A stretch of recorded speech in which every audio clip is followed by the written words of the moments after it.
So I think it was Friedrich Nietzsche who said, "He who fights Nazis should see to it that in the process he does not create more Nazis.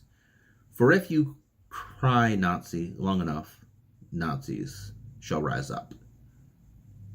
Wait, I think I got that quote wrong, but it doesn't matter. So people on the left recently, specifically the last 2 years more specifically, have been crying white nationalists, Nazi, alt-right, what have you, to people who aren't deserving of this. And I noticed this accusation was recently thrown at Ben Shapiro. And I saw him refuting it on Twitter. And it got me thinking, because at the time, I was like, well, what's the big deal? Ben Shapiro is alt-right, isn't he? And reading the comments and watching him refute it, I realized, wait, what's this whole white nationalist thing? Wait a minute. Alt-right is white nationalist. And I didn't know it. Well, how the heck did I not know this? And I got to thinking more and more. I was like, well, this is really, really damaging to the whole anti-racist ideology. Let me get into this. So, this whole Ben Shapiro thing, I was reading it up, looking it up. You can find all the information you want by just typing into Google, alt-right sage with all the rage, Ben Shapiro. I'm sure you'll find everything you need to know. But when I was thinking about this, I realized the whole reason why I didn't know that alt-right meant white nationalist is because it gets thrown around so much, and rarely is it refuted. Ben Shapiro is one of the first people I've seen recently to sit there and actually get upset about it and really refute it. I know people from Tim Pool all the way to the right have been called alt-right, white nationalists, whatever. And rarely do they spend the time refuting it. Because honestly, if they did, they would spend all day just saying, I am not a racist. I am not a racist. Look at my history. I am not a racist. And they would never get anything done. I think that is part of a stalling tactic by the left.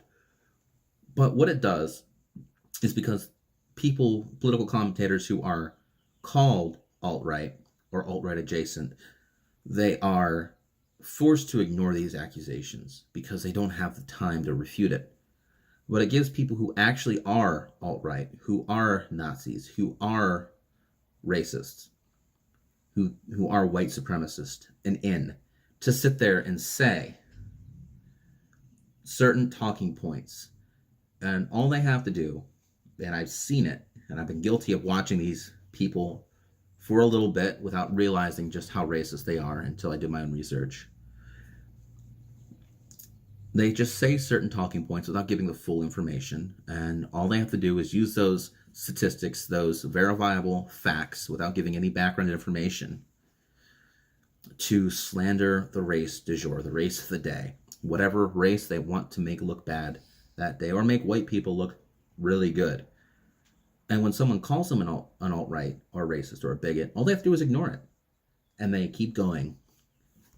And another thing is left, instead of saying, hey, you talked about the statistic where X race commits X percent of crime but only represents X percent of the population.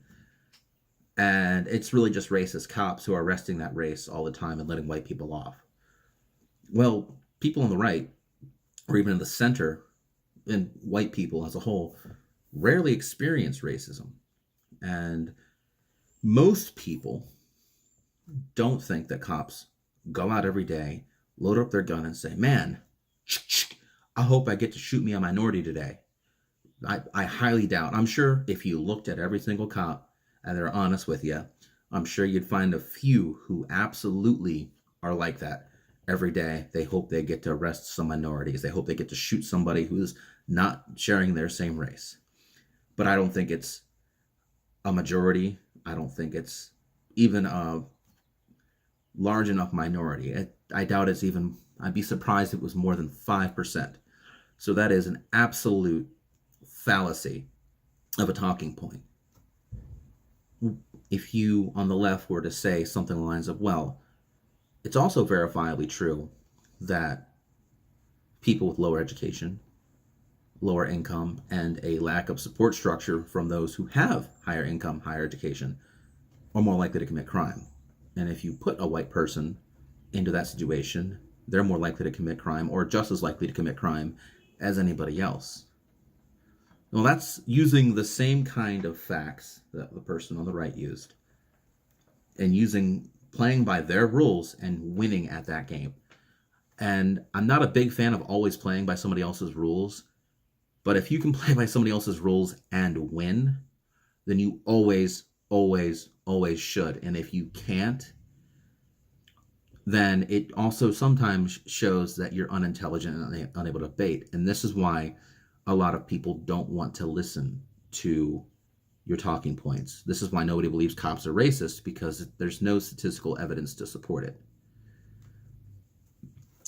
So what you're doing by not agreeing to stand on a debate forum with someone who is unapologetically a racist, an actual white nationalist, where you're not, by not standing there and debating them, because you're afraid that you're going to give them some credibility, you're not refuting their talking points. You're not putting that out there in the public space for other people who want to do their own research.